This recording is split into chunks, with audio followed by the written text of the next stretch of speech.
Hello friends, welcome back to my YouTube channel. মই অনুৰাগ শৰ্মা আপোনালোক সকলোকে পুনৰবাৰ স্বাগতম জনাইছোঁ মোৰ YouTube চেনেলটোলৈ। আজি মই আপোনালোকৰ সন্মুখত এটা নতুন ভিডিঅ' লৈ উপস্থিত হৈছোঁ আৰু আজিৰ ভিডিঅ'টোত মই আপোনালোকৰ সৈতে শ্বেয়াৰ কৰিম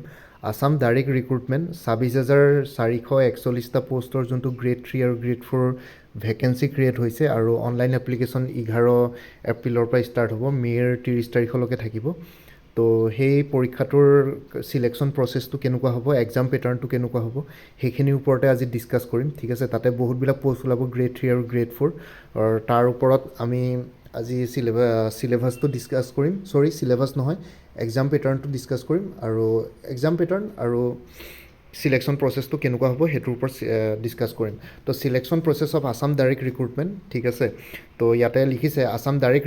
recruitment commission will conduct separate competitive examinations for selection of candidates for different category of post. Accordingly commission will select candidates for recommendation on merit in order of higher grade pay taking into consideration reservations of for SC, ST, OBC and other categories. The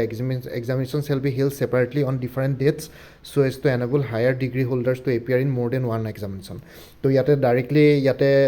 Assam direct recruitment কমিশ্যনৰ ফালৰ পৰা এইখিনি clarification কৰি দিছে ষ্টাৰ্টিঙতে যে বেলেগ বেলেগ ডেটত এক্সামছবোৰ হ'ব বেলেগ বেলেগ কেটেগৰীৰ কাৰণে, চ' ডেট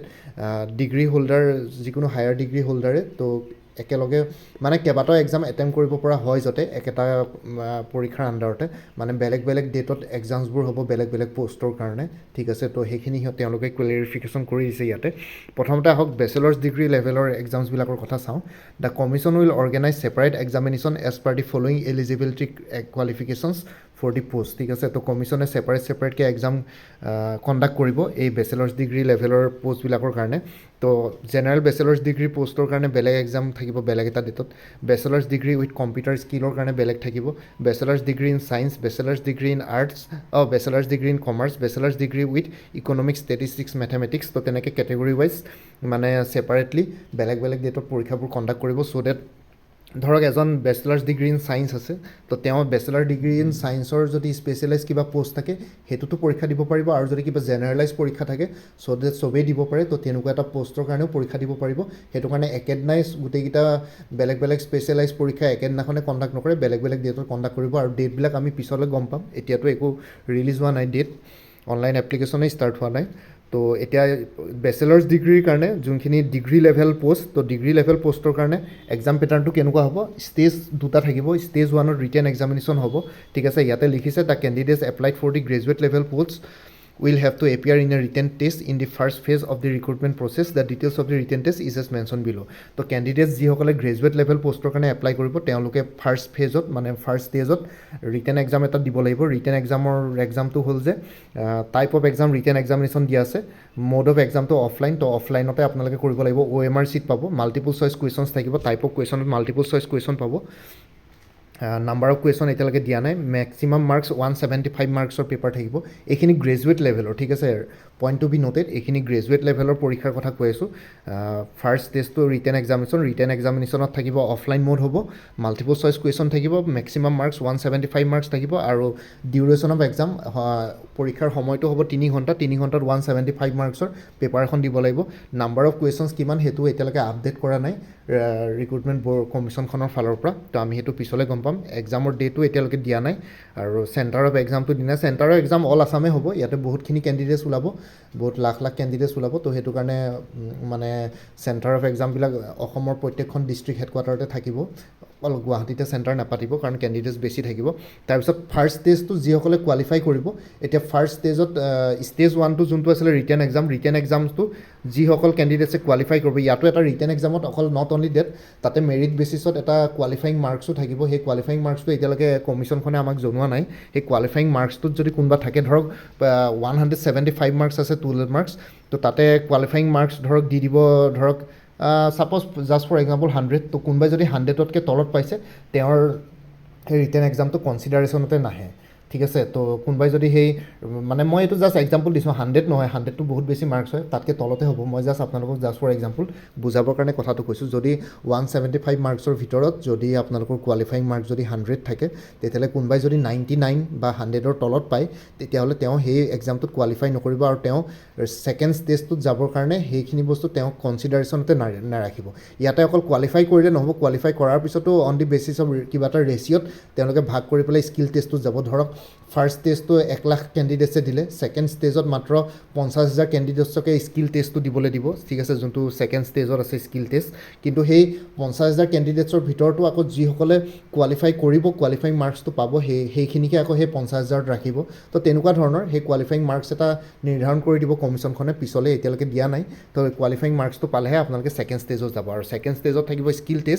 স্কিল টেষ্টটো হ'ব যে the candidates apply for the graduate level post will have to appear following category of test as the second stage of the selection process তো চিলেকশ্যন প্ৰচেছত স্কিল টেষ্ট এটা থাকিব কম্পিউটাৰ টেষ্ট থাকিব বা practical test থাকিব বা interview থাকিব পাৰে তো ইয়াতে নিৰ্ধাৰণ কৰা হ'ব on the basis of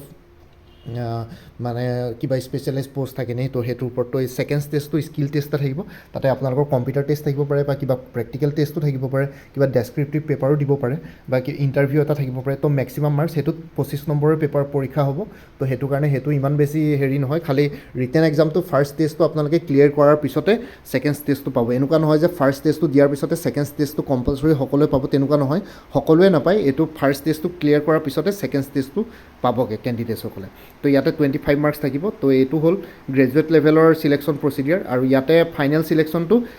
stage 1 stage 2 দুইটা মিলাই পেলাই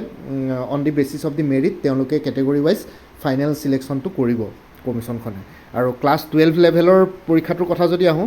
ইয়াতে ক্লাছ 12 লেভেলৰ the commission will organise separate exams ইয়াতো পাতিব higher secondary of equivalent examination pass মানে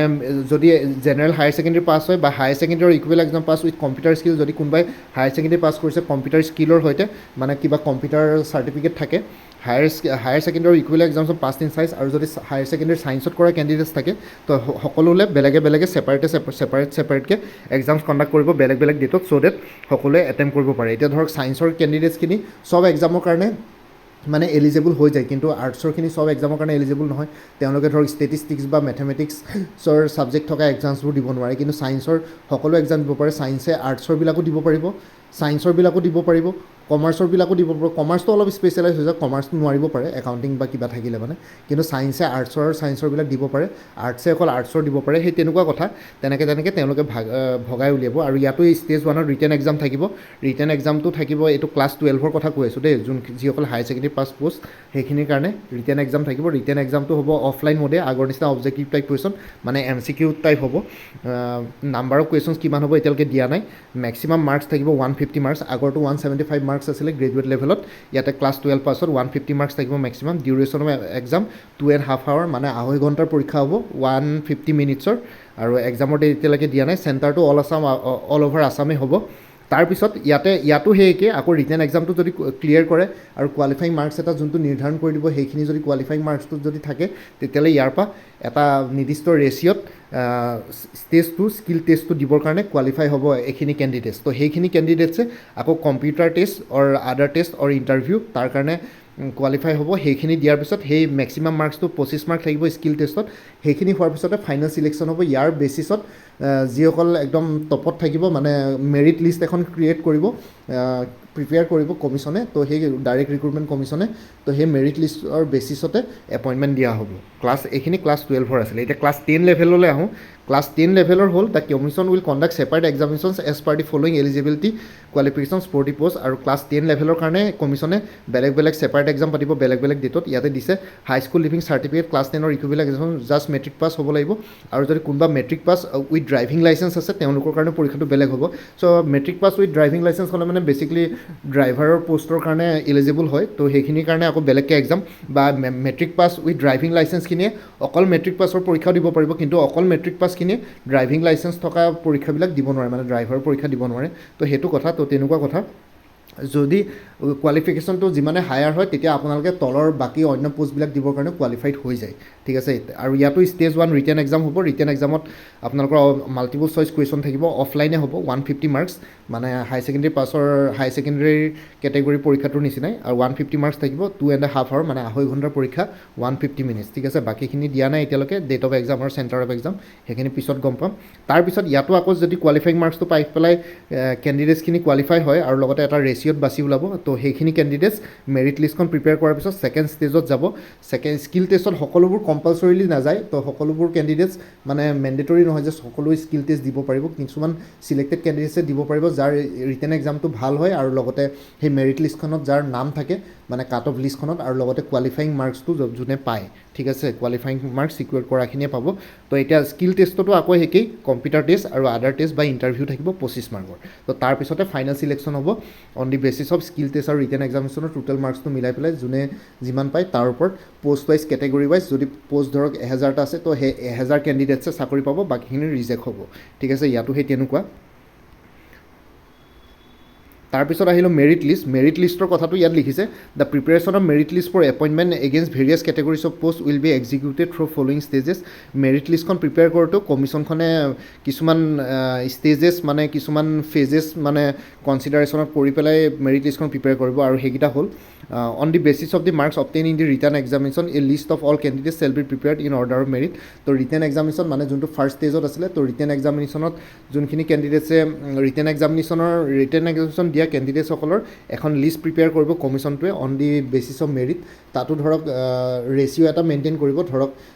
পোষ্ট আছে যদি 1000টা ৰিটেন এক্সামিনেশ্যনৰ পৰা 5000 কেণ্ডিডেটছ বাচিব বাকীখিনিক ৰিজেক্ট কৰিব সেই তেনেকুৱা কথা তেনেকৈ এখন মেৰিট লিষ্ট প্ৰিপেয়াৰ কৰিব তাৰপিছত additionally minimum qualifying marks of the marks obtain in the written examination for general categories general candidates and candidates belonging to the various reserve categories shall be determined by the commission to short list candidates from the above list to be call for computer test other test practical test in the ratio' to be decided by the commission ঠিক আছে তো সেইটোৱে কথা তো এডিশ্যনেলি আকৌ return এক্সামিনেশ্যনৰ যোনখন merit list থাকিব মানে মিনিমাম কোৱালিফাইং মাৰ্কছটো কমিশ্যনে যোনটো মই যে ক'লোঁ নিৰ্ধাৰণ কৰি দিব সেই মিনিমাম কোৱালিফাইং মাৰ্কছটো কেটেগৰী ৱাইজ বেলেগ হ'ব পাৰে জেনেৰেল কেটেগৰিজখিনিৰ সদায় আটাইতকৈ বেছি থাকে মাৰ্কছ তো কোৱালিফাইং মাৰ্কছটো জেনেৰেল কেটেগৰিজৰ বেছি থাকিব বাকী অন্য ৰিজাৰ্ভ কেটেগৰীবিলাকৰ অলপ কম থাকিব মানে OBC জেনেৰেলতকৈ অলপ কম থাকিব যিহেতু ক্ৰিমি লেয়াৰ তাৰপিছত SC ST সেইবোৰ আৰু অলপ কম থাকিব SC ST জেনেৰেলি বহুত কম থাকিব জেনেৰেল কেটেগৰীতকৈ ডিফাৰেঞ্চটো বহুত থাকিব মাৰ্কছৰ তো সেই তেনেকৈ কমিশ্যনখনে সেই মিনিমাম কোৱালিফাইং মাৰ্কছটো নিৰ্ধাৰণ কৰিব তাৰ on the basis of that merit list এখন প্ৰিপেয়াৰ কৰিব ছ' ডেট সেই নেক্সট লেভেলটোলৈ যায় লেভেলটো স্কিল টেষ্টত থাকিব কম্পিউটাৰ টেষ্ট প্ৰেক্টিকেল বা ইণ্টাৰভিউ ঠিক আছে সেইখিনি আৰু ইয়াতে আৰু এটা লিখিছে the candidate shall determine minimum qualifying marks for computer test other test practical test আকৌ কমিশ্যনখনে আকৌ স্কিল টেষ্টত যোনটো 25 নম্বৰ পৰীক্ষা হ'ব সেইটোতো আকৌ মিনিমাম কোৱালিফাইং মাৰ্ক এটা নিৰ্ধাৰণ কৰি দিব ধৰক জেনেৰেল কেটেগৰীৰ কাৰণে 25ৰ ভিতৰত 20 বাকী OBCৰ কাৰণে ধৰক 18 দিব SC STৰ কাৰণে 10 দিব বা 7 দিব তো তেনেকৈ টাইপৰ কমিশ্যনখনে মানে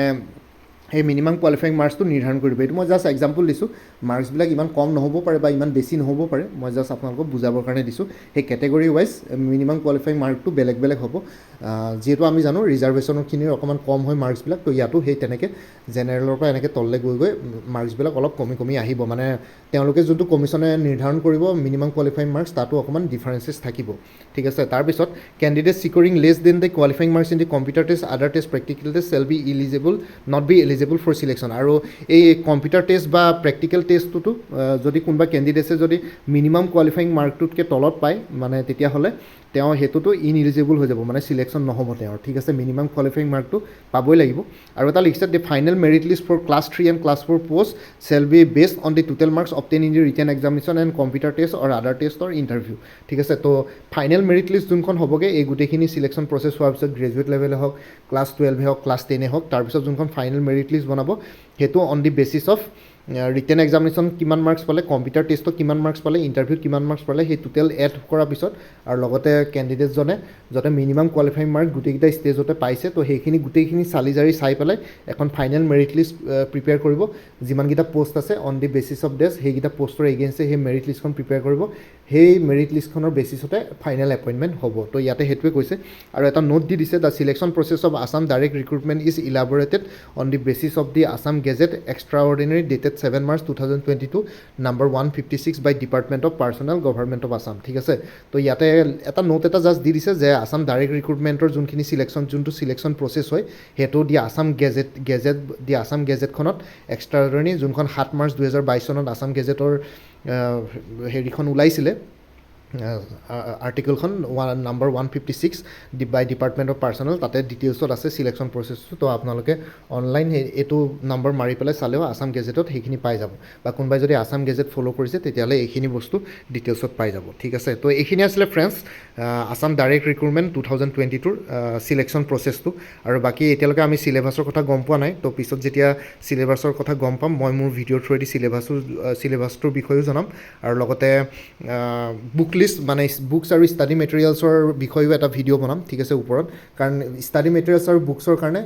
অসম গভৰ্ণমেণ্টৰ যিমানবোৰ এক্সামছ আছে তাৰে মই যোনখিনি কিতাপ মানে মষ্ট ইম্পৰ্টেণ্ট যোনখিনি ফ'ল' কৰিব লাগে আপোনালোকে ৰেগুলাৰ বেচিছত পঢ়ি থাকিলে যিকোনো কম্পিটিটিভ এক্সামছ মানে এটেম্প কৰিব পাৰে তো তেনেকুৱা এটা মই এটা জেনেৰেলাইজ ভিডিঅ' বনাই দিম বুকছৰ তাতে on the basis of that আপোনালোকে পৰীক্ষাবিলাক চাব তাতে চিলেবাছত কি আছে সেই চিলেবাছ ৱাইজ সেই কিতাপবোৰ ফ'ল' কৰিলে হ'ব ঠিক আছে তো মোৰ ইয়াতে মোৰ চেনেলৰ ছাবস্ক্ৰাইবাৰ এজনে মোক ৰিকুৱেষ্ট কৰিছিলে যে অসমৰ কম্পিটিটিভ এক্সামছবিলাক দিবৰ কাৰণে আপুনি এটা ভিডিঅ' বনাব যোনখিনি ইম্পৰ্টেণ্ট বুক লিষ্টৰ মই তেওঁৰ ৰিকুৱেষ্টটো মানি পেলাই মই এটা ভিডিঅ' বনাম আৰু আপোনালোকৰ কাৰণে হেল্পফুল হ'ব সেই ভিডিঅ'টো মই সেই ভিডিঅ'টো সোনকালে 2 এদিনৰ ভিতৰতে বনাই আছোঁ আৰু লগতে এইখিনি আসাম ডাইৰেক্ট ৰিক্ৰুটমেণ্টক টাৰ্গেট কৰি পেলাই এটা বুকছ এণ্ড ষ্টাডি মেটেৰিয়েলছৰ ভিডিঅ' বনাম কিন্তু তাৰ আগতে আমি চিলেবাছটো গম পাব লাগিব চিলেবাছটো যদি গম পাওঁ মই এইকেইদিনতে চিলেবাছটো মই উলিয়াই পেলাই চাৰ্চ কৰি উলিয়াই পেলাই মই চিলেবাছৰ ওপৰতো এটা ভিডিঅ' সোনকালে দি আছোঁ বাকী ভিডিঅ'টো আজি ইমানেই সমাপ্ত কৰিলোঁ মই জাষ্ট আপোনালোকক জনালোঁ যে এক্সাম পেটাৰ্ণটো কেনেকুৱা হয় বা চিলেকশ্যন প্ৰচেছটো কেনেকুৱা হয় আসাম ডাইৰেক্ট ৰিক্ৰুটমেণ্টৰ বাকী মোৰ ভিডিঅ'ছবোৰ চাই যদি ভাল পায় মোৰ চেনেলটো ছাবস্ক্ৰাইব কৰি ল'ব আৰু লগতে আপোনালোকৰ যিমানখিনি ফেমিলি ফ্ৰেণ্ডছ ৰিলেটিভছ আৰু চিনাকি এক্সপিৰিয়েঞ্চ আছে তেওঁলোকৰ লগত মোৰ চেনেলটো শ্বেয়াৰ কৰিব লগতে কমেণ্ট ছেকশ্যনত জনাব কিবা যদি কুৱেশ্যন থাকে ডাউট থাকে মই নিশ্চয় আপোনালোকৰ কুৱেশ্যনছ আৰু ডাউটছবিলাকৰ ৰিপ্লাই দিবলৈ চেষ্টা কৰিম আৰু লগতে আসাম ডাইৰেক্ট ৰিক্ৰুটমেণ্টৰ ক্ষেত্ৰত মই এই ভিডিঅ'টোৰ ডেছক্ৰিপশ্যনত মই কেইটামান ইম্পৰ্টেণ্ট লিংকছ প্ৰভাইড কৰিম সেই লিংকছকেইটাত গৈ পেলাই আপোনালোকে MCQৰ ভিডিঅ'জো প্ৰেক্টিছ কৰিব পাৰিব আৰু লগতে মোৰ আৰু এটা চেনেল আছে অসম IQ বুলি সেই চেনেলটো ছাবস্ক্ৰাইব কৰি ল'ব পাৰিব চ' ডেট ভৱিষ্যতলৈ কম্পিটিটিভ এক্সামছবিলাক দিয়াৰ ক্ষেত্ৰত আপোনালোকৰ অলপ হেল্প হয় তো বাকী ইম্পৰ্টেণ্ট লিংকছকেইটা এই ভিডিঅ'টোৰ ডেছক্ৰিপশ্যনত মই প্ৰভাইড কৰিম আপোনালোকে তাতে গৈ পেলাই চাই ল'ব ঠিক আছে ফ্ৰেণ্ডছ তো আজিৰ ভিডিঅ'টো ইমানতে সমাপ্ত কৰি আপোনালোক সকলোৰ পৰা বিদায় ল'লোঁ কাইলৈ পুনৰ এটা নতুন ভিডিঅ'লৈ আপোনালোকৰ সন্মুখত উপস্থিত হ'ম তেতিয়ালৈকে সকলোলৈ অল দি বেষ্ট থাকিলে ভালকৈ প্ৰিপেৰেশ্যন কৰি থাকক কম্পিটিটিভ এক্সামছবিলাকৰ কাৰণে bye and take care friends Bharat Mata কি জয় জয় আই অসম